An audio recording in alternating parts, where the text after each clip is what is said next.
राम नरेश मंडल, बहेड़ी प्रखंड कोठरा, यहाँ आए हैं मंत्री जी के पास मिलने के लिए। हम लोग को जो है सो ऑनलाइन करते हैं केवाला, लेकिन कर्मचारी 7,000 8,000 रुपया मांगता है, नहीं देते हैं तो कैंसिल भी कर देता है। केवाल अति को दाखिल खारिज किया है, उसको कैंसिल कर दिया।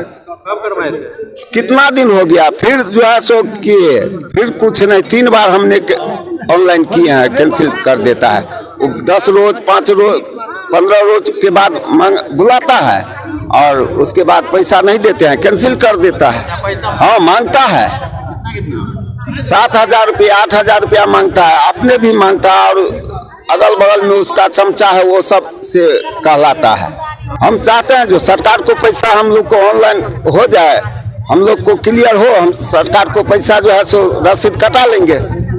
हर काम में नोक्स लगा देता है, रसीद भी कटाए हैं, वही काटा है, 500 रुपया भी लिया है और रसीद पर जो है सो खाता खेसरा नहीं चढ़ाया।